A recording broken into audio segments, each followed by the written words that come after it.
Eu quero compartilhar uma palavra com você em 45 minutos e quero despertar curiosidade no seu coração agora. Porque nós vamos falar de um assunto que está muito ligado com arrependimento, que nós falamos há 2 semanas atrás, e também está muito ligado com a palavra de domingo passado, de nós conhecermos a palavra, permitirmos com que ela nos transforme e vivermos o melhor do Senhor. Amém?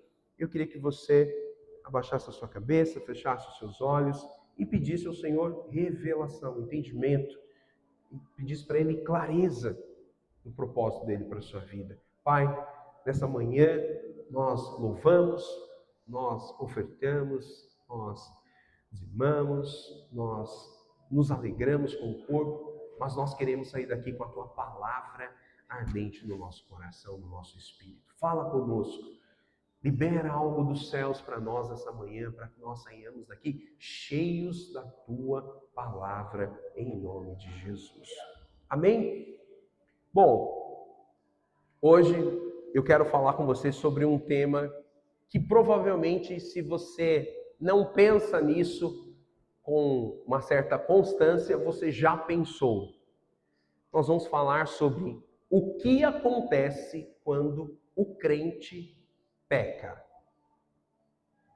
O que acontece quando você, que é crente, filho de Deus, aceitou a Jesus como seu Senhor, como seu Salvador, que você não tem mais uma natureza pecaminosa, não tem mais uma natureza pecadora, o que acontece quando você peca?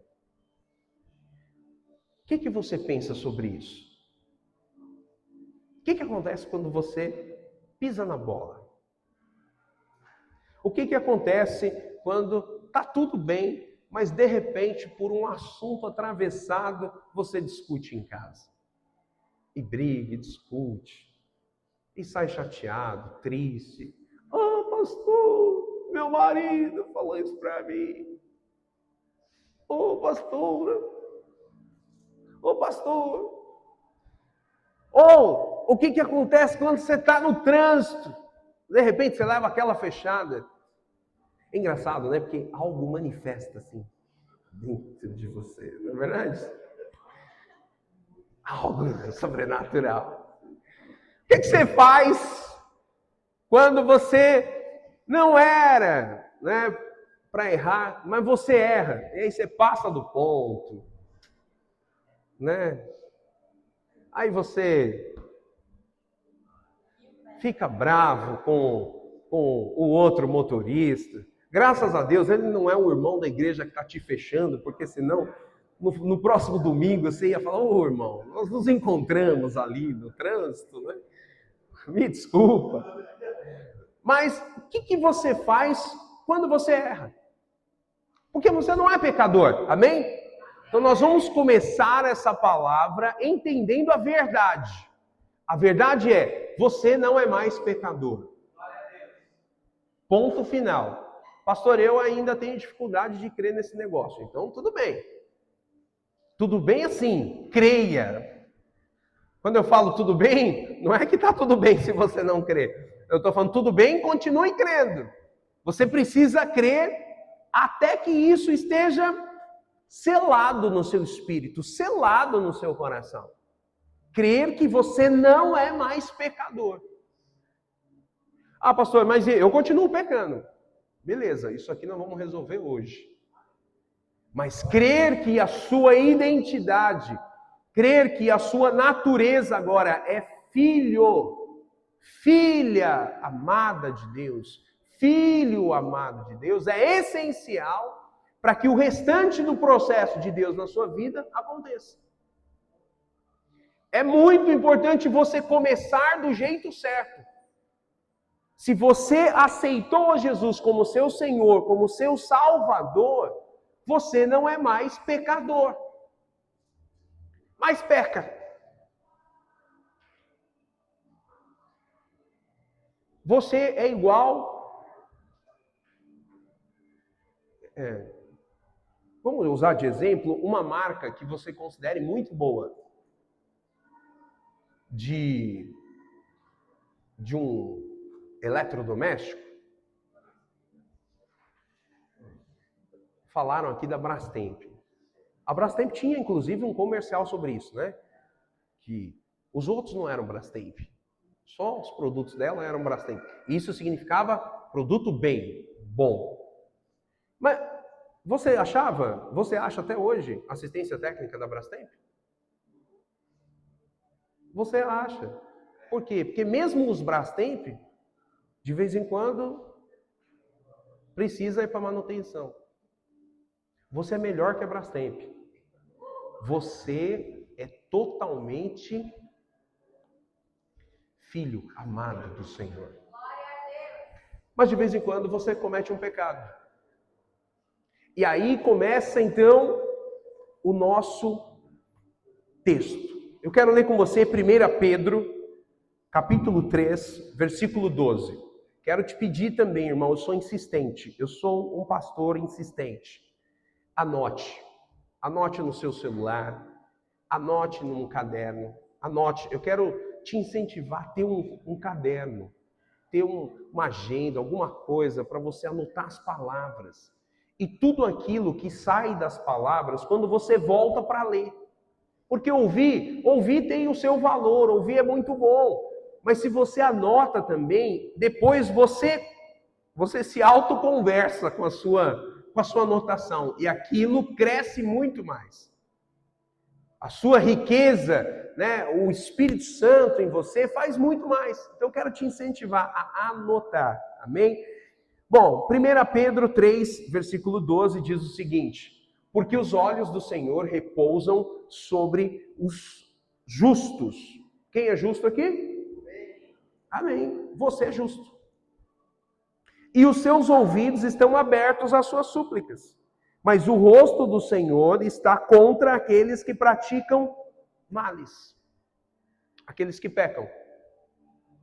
Só que esse texto aqui, o que ele quer dizer? Qual que é a verdade desse texto? Você não é o que pratica mal. Nesse texto aqui tem dois tipos de pessoas. Você é a primeira pessoa mencionada. Quem que é você aqui? O justo. É o que está logo no começo. Os olhos do Senhor repousam sobre você que é justo. Pastor, o que acontece quando eu peco? A primeira coisa que acontece quando você peca é que você precisa saber, no seu espírito, que os olhos do Senhor estão olhando para você porque você é justo, mesmo na hora que peca. É difícil de entender isso mentalmente. Porque o seu pensamento não consegue processar que quando você erra, você é justo. É por isso que eu estou pedindo para você não pensar sobre isso. Estou pedindo para você acreditar primeiro. Tomar por fé.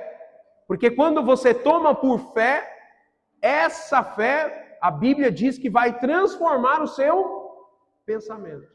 Aí você vai conseguir entender. Esse é um princípio para nós. Você não deveria ou não vai conseguir entender as coisas de Deus com a mente primeiro. Tudo que é de Deus para você, você primeiro recebe no Espírito. A palavra dele.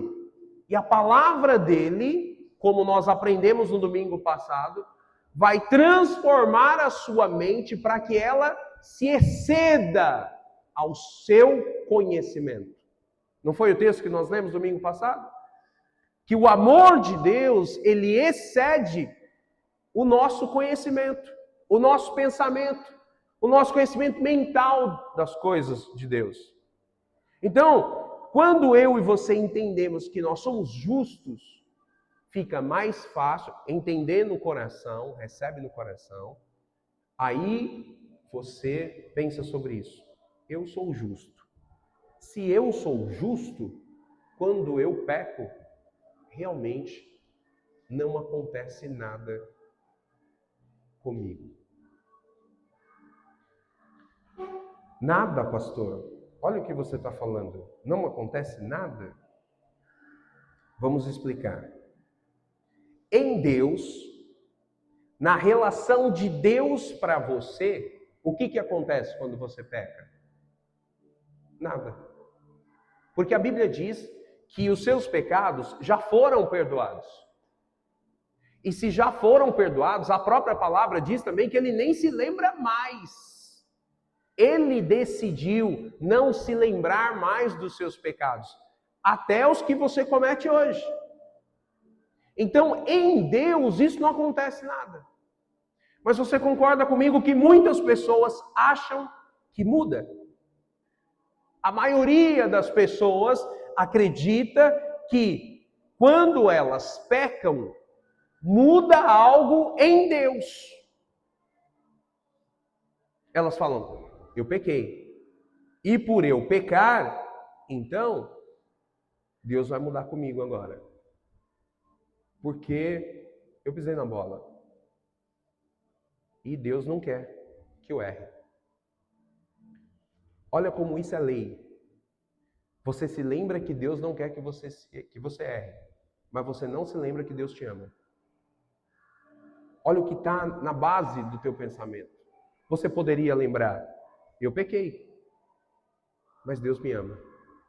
Que sensação ia colocar no seu coração? Não, mas qual que é o mais comum? O mais comum é, eu pequei, Deus não quer que eu erre. Logo, eu tenho um problema com Ele agora. Ele vai mudar comigo. E essa não é a verdade. A verdade é que quando você peca, em Deus não muda nada. Porque Ele nem se lembra desse pecado. Mas muda em você. O que acontece quando você peca? Muda algo em você. Você achava que mudava em Deus e não mudava em você. Mas não muda em Deus, mas muda em você. É sobre isso que nós vamos falar. Tito, capítulo 2, versículos 11 e 12, fala algo muito importante, que eu também quero compartilhar com você. Tito 2, 11 e 12. Olha o que diz. Porquanto a graça de Deus se manifestou salvadora a todos os homens, educando-nos para que, renegadas a impiedade e as paixões mundanas, vivamos no presente século sensata, justa e piedosamente. Sabe o que esse versículo aqui está dizendo? Esse versículo está dizendo que você, por ser justo, você peca de vez em quando. Mas a graça de Deus, e esse texto é exato, ele fala a graça, não é a lei, é a graça. A graça educa você. Olha que poderoso. Quanto mais você sabe que é amado de Deus, quanto mais você sabe que Deus flui na sua vida e que Ele ama você e que você é justo, mais isso educa você a pecar menos. Significa que antes você pecava muito, mas agora você é justo, é filho amado de Deus. E ao ser filho amado de Deus, a graça dele, quanto mais você sabe que é amado, abençoado, favorecido, que ele não está bravo com você, que ele não quer te punir, que ele não quer brigar com você, que ele não quer jogar um raio na sua cabeça. Não, que ele ama você, isso vai educando o seu comportamento. Por isso que o segredo para nós sermos uma igreja vencedora, um povo vencedor, não é tentar mudar o comportamento. Você lembra quando eu falei sobre arrependimento? Eu falei, olha, arrependimento não é mudar o comportamento. Arrependimento é você mudar o pensamento. O comportamento será um reflexo do que muda no seu pensamento. Porque quando você entende que é amado, a graça de Deus vai educar você. Você não vai sentir mais. Você quer uma palavra de bênção sobre a sua vida nessa manhã? Eu quero profetizar coisas, situações, áreas em que você tinha dificuldade e que você se sentia acusado em pecar. Em nome de Jesus, a palavra, a graça do Senhor vai educar você cada vez mais e você vai pecar cada vez menos. Isso não tem nada a ver com a força do seu braço, isso não tem nada a ver com a sua competência, isso não tem nada a ver com o foco na mudança do comportamento. Isso tem a ver com você receber graça. Porquanto a graça de Deus se manifestou salvadora a todos os homens. Talvez você esteja aqui e você fala, pastor, mas eu não entendo as coisas desse jeito ainda, eu estou num processo. Isso ainda é muito radical para mim. Eu quero falar para você, a graça se manifestou salvadora para você também. Quando está escrito todos, é todos. Não importa se você começou a sua caminhada com Deus há anos atrás ou se você está começando agora. Deus quer que você entenda que você é amado, amada por Ele. Amém? Por que é importante nós sabermos disso? Porque, principalmente no nosso meio evangélico, ok? Entre as igrejas evangélicas, se difunde muito de que quando você peca, Deus sai de você. É como se Deus ficasse entrando e saindo do seu espírito toda semana. Hoje é domingo, hoje eu não pequei, Deus está aqui dentro. Aleluia, maravilha, Senhor, que bênção. Terça-feira eu pequei, Deus foi embora. Quinta-feira eu me arrependi do jeito errado, porque você entende agora o que é arrependimento. Deus volta. Você percebe como tudo que nós estamos aprendendo nos últimos 15, 20 dias, está tudo interligado? Porque isso muda a prática do nosso dia a dia? Então, veja bem, Deus não é isso. Deus não é A Bíblia diz que Deus, Ele reside em nós hoje, através do Espírito Santo.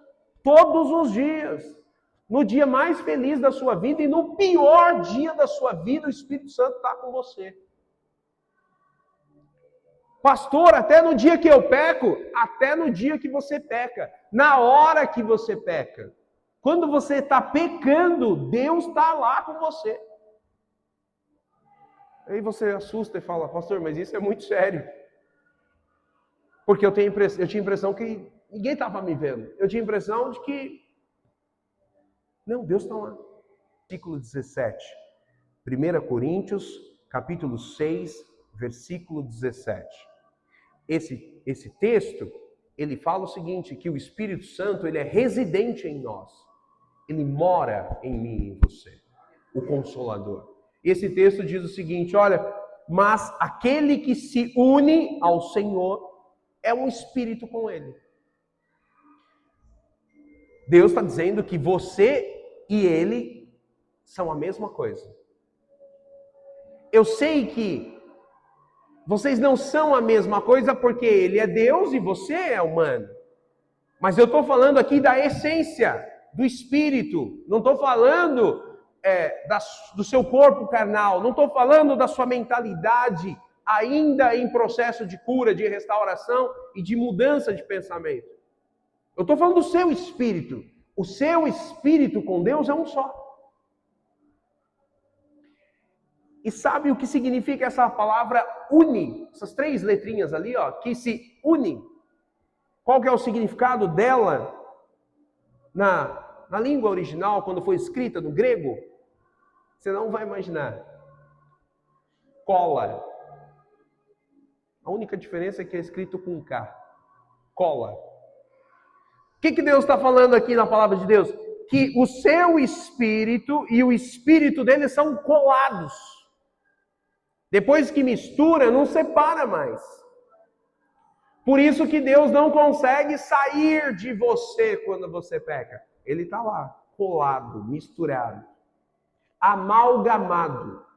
Essa expressão cola significa amalgamado, misturado. Eu já falei do bolo, né? Eu já falei do bolo de chocolate hoje aqui. Então, quando a Sofia ela fez o bolo de chocolate, ela pegou algumas coisas e ela misturou tudo. Farinha, ovo, massa, o açúcar, o que foi necessário para fazer. Pode abaixar um pouquinho o meu volume, Rafael?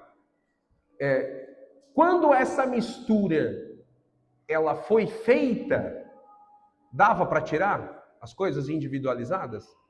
Dava para tirar o ovo de volta? Não dava. O bolo, ele tinha sido separado, ou melhor, ele tinha sido misturado, todos os ingredientes, não dava mais para voltar. Assim é você com o Espírito de Deus. Então, pastor, o que acontece? Por que eu fico chateado? Quando você erra, você fica meio constrangido? Eu acho que todos ficamos, certo? Quando você erra, você não fica ali meio... não foi legal. Chega a dar uma tristeza. Quem aqui fica triste quando peca? Eu fico. Você também fica. Só que a tristeza que nós sentimos é uma tristeza diferente. Quero ler 2 textos com você. 1 João, capítulo 3, versículo 20. Primeira carta ao João, capítulo 3, versículo 20. Diz o seguinte: pois, se o nosso coração nos acusar, certamente Deus é maior que o nosso coração e conhece todas as coisas. Irmãos, esse texto aqui é ouro. Por quê? Porque o seu coração, o meu coração, vai nos acusar. Porque ele vai estar influenciado pelo sentimento do pecado. Mas, pastor, o que eu preciso mudar nisso? Quando eu sentir o sentimento ali da acusação, você precisa trocar pelo que nós falamos há 2 semanas atrás, arrependimento. E eu quero ler com você um texto que eu li na semana passada com você, que é sobre a tristeza. Quando você sente a tristeza, qual tristeza você deveria sentir? São 2, lembra? 2 tristezas. A tristeza do mundo e a tristeza de Deus. Olha o que diz lá em 2 Coríntios 7, 10. 2 Coríntios 7, 10. Porque a tristeza, segundo Deus, produz arrependimento para a salvação. Quando você sente a tristeza pelo pecado, na prática, o que você deve sentir e o que você precisa se lembrar a partir de hoje é: opa, peraí, a tristeza que eu preciso sentir é só o constrangimento, que não é acusação. Qual que é essa tristeza, segundo Deus, que produz arrependimento para a salvação na prática? É Deus falando o seguinte: filho, você é filho amado. Isso não combina com você. O diabo diz outra coisa. O diabo fala: você é pecador. Você é desse jeito mesmo. Você não muda mais. Você nunca vai conseguir tal coisa. Você nunca vai conseguir ter isso. Você nunca vai conseguir ter uma família feliz. Você nunca vai conseguir. Sempre acusando. O Senhor, Ele sempre vai chegar para você: olha, essa pisada na bola aí não combina com você. Você é amado, abençoado, justificado, você é favorecido. Eu tenho tantas coisas boas para você. E isso produz em você o quê? O realinhamento para a vontade de Deus. Amém, irmãos? Até aqui tudo bem? Pastor, por que é importante eu entender isso? Porque quando você peca, é importante que você não sinta mais agora essas sensações erradas, que você não tenha o pensamento errado, que o seu pensamento ele seja renovado, transformado pela palavra de Deus. Olha o que está escrito em Atos, capítulo 24, 16. E eu estou fazendo questão de compartilhar com você vários textos, porque a palavra que vai trazer luz para você. Quanto mais você tiver contato com a Bíblia vai transformar o seu coração. Olha só o que diz em Atos 24, 16. Por isso, também me esforço por ter sempre consciência pura diante de Deus e diante dos homens. Irmãos, isso é maravilhoso. O que acontece quando você peca? Você deve se posicionar e falar: eu errei, mas a minha identidade é de filho amado. A minha identidade é de filha amada. Isso não muda o meu futuro, isso não altera em nada o que Deus está planejando para mim, isso não muda o meu dia hoje, não vai mudar amanhã, eu vou fazer as coisas que eu preciso fazer normalmente, eu tomo posse, eu me arrependo pelo Evangelho, eu declaro quem Cristo declara quem eu sou o filho amado em quem eu tenho muita alegria, porque os meus pecados todos já foram perdoados. Eles não precisam ser perdoados de novo. Todos eles já foram perdoados. E aí você vai começar a passar por uma mudança nesse momento. Hoje eu estou te ensinando o que acontece quando você peca. Se você aprende isso faz sentido no seu espírito, você crê, você exerce fé, daqui para frente você vai errar menos. Nós nunca vamos parar de pecar. É importante que você saiba isso. Sabe? Mas você precisa viver feliz com a sua identidade. Porque a tendência é que cada vez mais você seja um jovem, um adolescente, um adulto, um homem, uma mulher de Deus mais espiritual, mais parecido com Jesus, fazendo mais a vontade de Deus, cumprindo mais o propósito dele na sua vida. E isso naturalmente vai fazendo você pecar menos. Por quê? Porque a graça, naquele primeiro texto que nós lemos, diz: a graça alcançou a minha vida de forma salvadora. Hoje tem salvação para você, em nome de Jesus. E aí eu quero terminar essa palavra falando com você 3 coisas, que é muito comum as pessoas pensarem. 3 perguntas sobre quando a gente peca, o que acontece. A primeira pergunta que as pessoas pensam é: pastor, eu perco a minha comunhão com Deus? Quando eu peco, acabou minha comunhão com Deus. O que você pensa sobre isso? Vou mudar a pergunta. O que a palavra de Deus diz sobre isso? Quando você descobre a palavra de Deus, você descobre que você acredita em muita coisa que não está na Bíblia. E eu quero te aconselhar a tomar uma decisão. Não acredite mais nas coisas que não estão na Bíblia. Acredite apenas no que está na palavra de Deus. Pastor, mas eu penso desse jeito há muitos anos. Então você precisa sair daqui pensando diferente. Porque você é alguém sábio. Você é um homem de Deus sábio. Você é uma mulher de Deus sábia. Você é um jovem sábio. Se você estava descobrindo que você estava pensando errado até agora, você não vai mais pensar errado. Pastor, mas eu achava que Deus se afastava de mim. Isso é uma mentira. A palavra de Deus não diz isso. A palavra de Deus diz que Ele não sai mais de você. Quero ler alguns textos para testificar isso com você. 2 Timóteo, capítulo 2, versículo 13. 2 Timóteo, capítulo 2, versículo 13.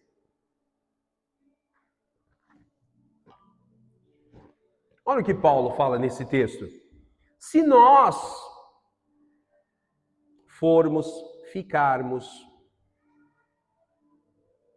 falharmos, entre parênteses, e nos tornarmos infiéis, ele permanece. O que ele permanece? Fiel. Pois de maneira nenhuma pode negar-se a si mesmo. O que Deus não pode negar mais para você, meu irmão, minha irmã? Favor, bondade, graça, alegria, amor de Deus, paz, esperança, vida abundante, tudo o que é bom. Sabe aquele texto de Malaquias que nós lemos? Que fala que Deus vai encher você, vai transbordar com as bênçãos. Eu quero profetizar para você. A sua vida externa, aquilo que aparece, aquilo que às vezes é uma coisa supérflua, mas você gostaria, Deus vai te abençoar. Mas o que Deus mais vai te abençoar é a sua identidade. O que Deus mais vai mudar é a imagem que você tinha e que agora você tem uma imagem nova do Senhor. Você é filho amado. Olha o que diz em João, o Evangelho de João, capítulo 10, versículo 28. Por que que Deus, ele não muda em relação a nós? Ele diz: eu lhes dou a vida eterna, jamais perecerão e ninguém as arrebatará da minha mão. Você está nas mãos do Senhor. Irmãos, imagine-se. Você que eventualmente se sente muito só, se sente muito triste, se sente muito sozinho. A palavra do Senhor diz que você está nas mãos dele. Creia nessa verdade e na hora que você estiver triste, você vai perceber o seu coração mudando, o seu espírito sendo renovado e o ambiente ali na hora vai mudar. Por quê? Porque você não está sozinho.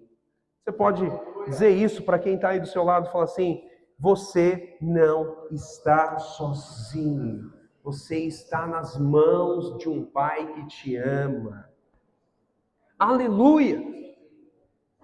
Ele não só ama, como ele não vai deixar, ele não vai se afastar de você.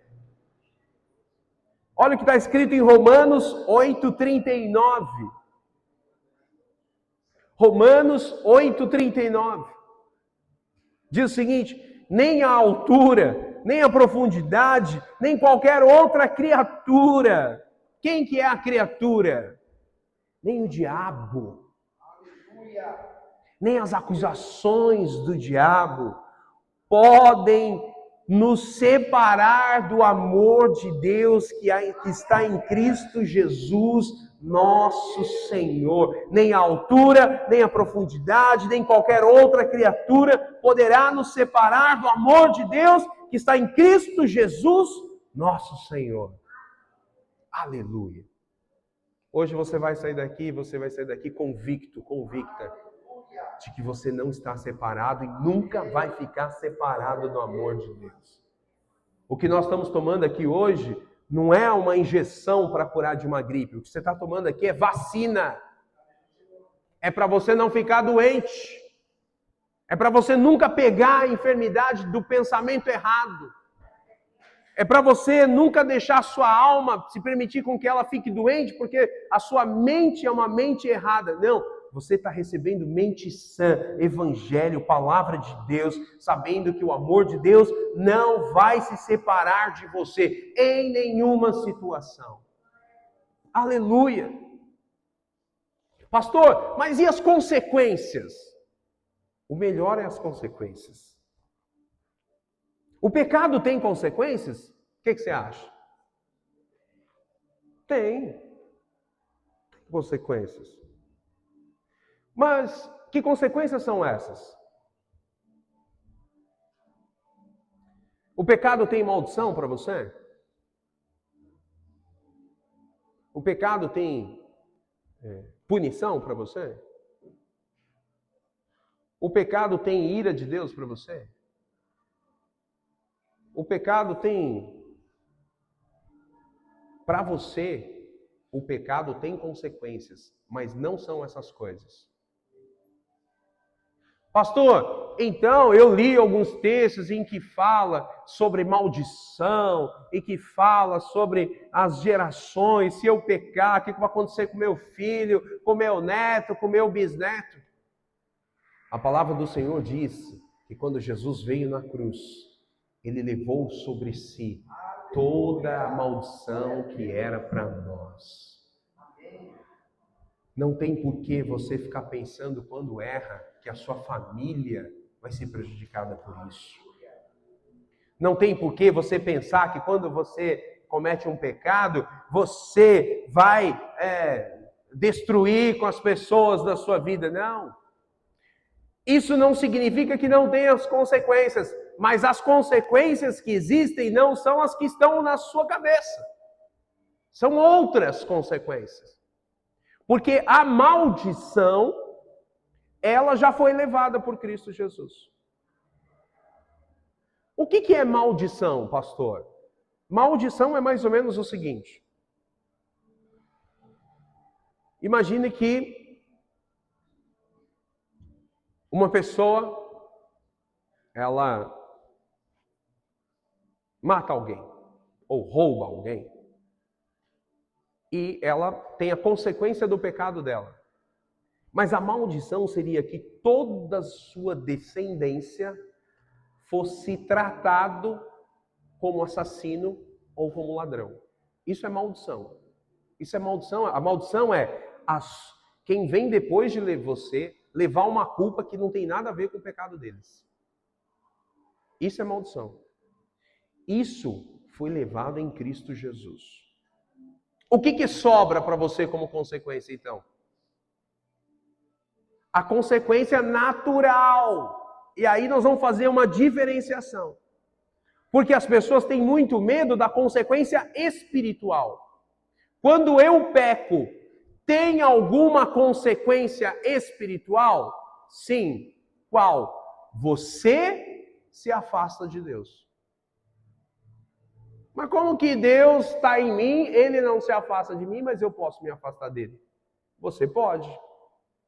Quando você peca, você não ora, você não louva, você não quer participar da célula, você não quer participar dos cultos, os irmãos te mandam mensagem, você não quer falar, os irmãos te ligam para você participar de alguma coisa da igreja, você não quer participar.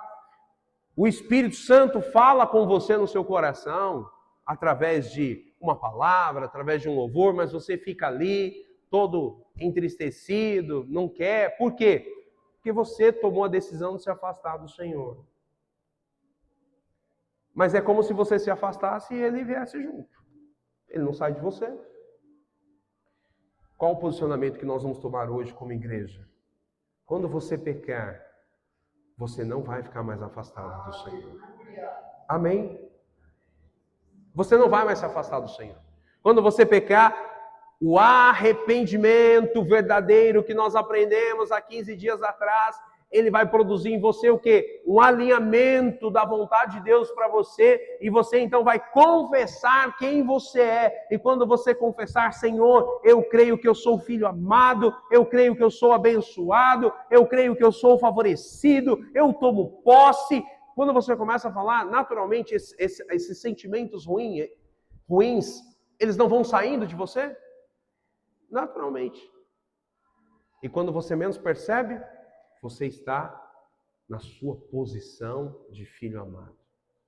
Eu quero pedir a você, todas as vezes que você pecar, comece a orar em línguas.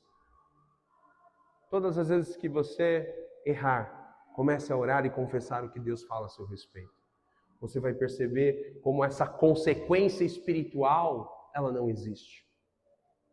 Ou melhor, a consequência espiritual, que é você se afastar de Deus, ela rapidamente será corrigida. Por quê? Por causa do seu posicionamento. Pastor, mas e as consequências naturais? Então eu falei com você sobre a consequência espiritual, mas e a consequência natural? A consequência natural é você passou a mais de 120 por hora na Bandeirantes, você vai levar uma multa. O que você vai fazer com a consequência natural?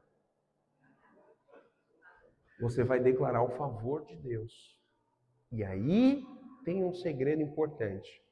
Só vive essa realidade quem vive na graça. Quem vive na lei, pega a multa para pagar e faz o quê? Não posso falar aqui para você. Por quê? Esbraveja, reclama. Eu só tomo multa, eu não olho para os radares. Quando eu vi, já passou. Olha aí onde é que vai o meu dinheiro. E aí você começa a pensar, o diabo vem, não é Deus que vem. E vem lá e fala, tá vendo, você não dá o dízimo. Tá pagando multa aí. Quem que faz isso? É Deus? Não, o diabo. Deus nunca fala isso para você. Isso é quem vive na lei. E às vezes, todos nós passamos por situações de nos vermos assim, ó, entrando, pondo o pezinho na lei. Você percebe como a lei, ela está sempre do seu lado ali, ó. Sempre. Ela está te esperando para você pôr o pezinho nela. Parece uma areia movediça. Se você pôr o pezinho nela, você afunda totalmente. Você entra, você... acabou seu mundo. Quem vive na graça, como que lida com as consequências? Passou a 140 por hora na Bandeirantes, não devia, estava apressadinho para voltar para Piracicaba e tomou uma multa. Como que a pessoa reage a isso? Ela fala, Senhor, eu me arrependo, eu sou filho amado, eu consigo, eu tenho domínio próprio, eu consigo andar na velocidade da pista. Eu consigo. E a consequência da multa? Ela fala, Senhor, isso aqui não estava planejado para mim, mas eu creio que eu sou abençoado, eu sou favorecido. Algum milagre vai acontecer de forma natural, porque você é como Davi, mesmo que eu ande pelo vale da sombra da morte, eu não temerei mal algum, porque tu estás comigo.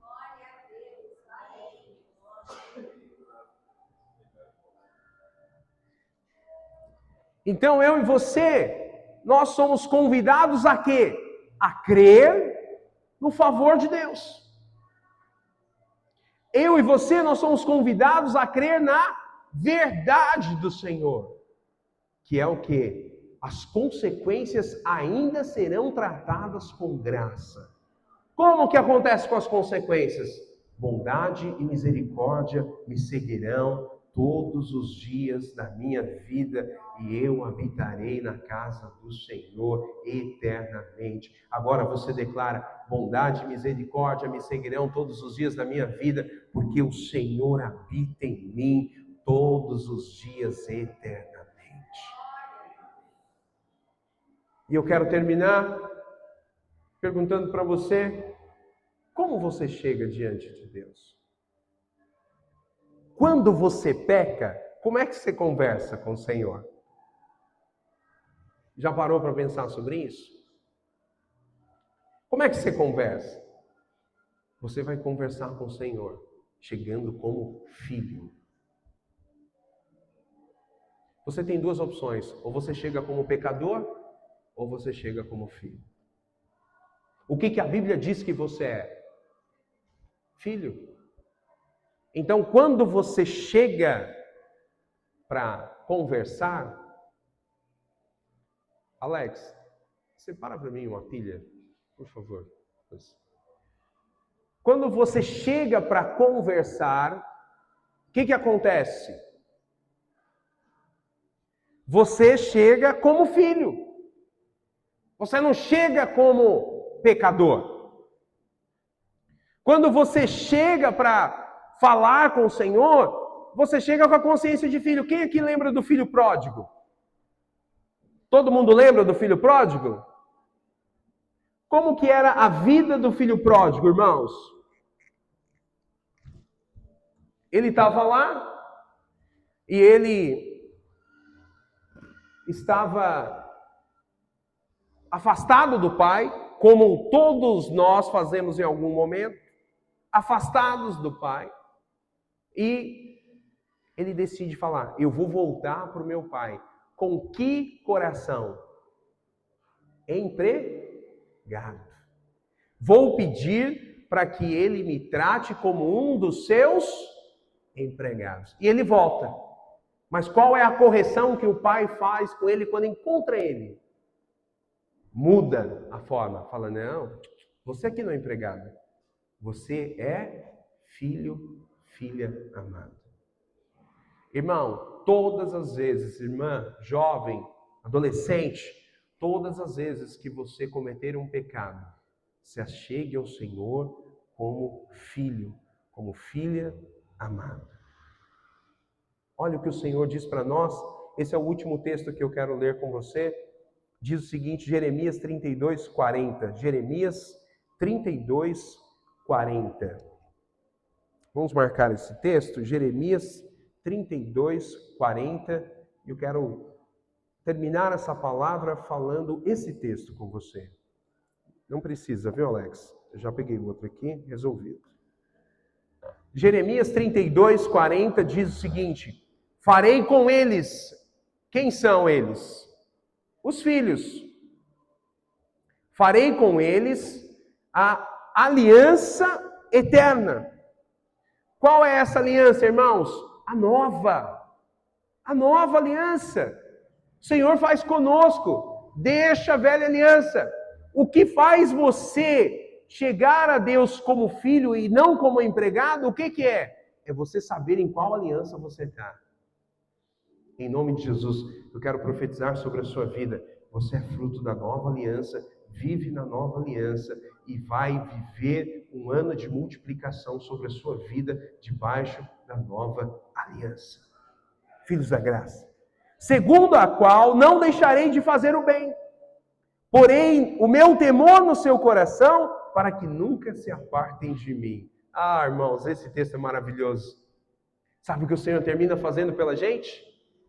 Ele sempre nos faz o bem, bondade e misericórdia sempre seguem a nosso favor, Ele está sempre nos cuidando, sempre nos transformando, mas o que Ele quer mais fazer é, eu vou fazer algo no coração dele, para que ele nunca mais se afaste de mim.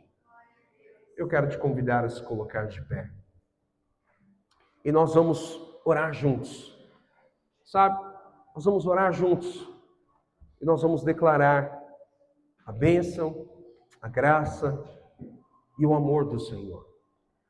Queridos, olha, que hoje, nesses dias, você se abra para você receber no seu espírito essa verdade. Pastor, o que eu vou fazer daqui para frente quando eu pecar? Você vai praticar essa verdade. Você vai entender que Deus não se afasta de você.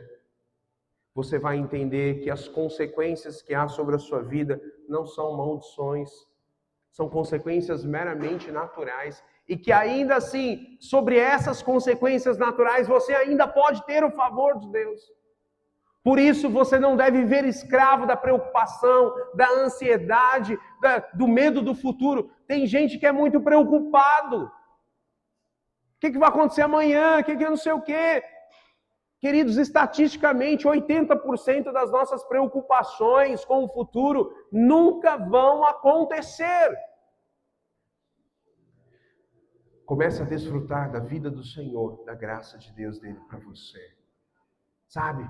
Gaste a sua energia, gaste o seu tempo, a sua oração, o seu pensamento, gaste a sua fala, declarando que eu sou filho amado, eu sou filho do Senhor Jesus. Amém? Eu quero convidar você para nós orarmos juntos e para você declarar essas verdades. Nós vamos orar e você vai falar, Senhor, eu recebo essa verdade sobre a minha vida, em nome de Jesus. Amém? Da sua forma, com a sua voz. Comece a confessar aquilo que a Bíblia diz a seu respeito. Por alguns minutos. Você não vai orar por ninguém, você vai orar por você mesmo. Você vai usar a sua boca para confessar aquilo que você é em Cristo Jesus. Você vai usar a sua boca para confessar aquilo que você vive no Senhor.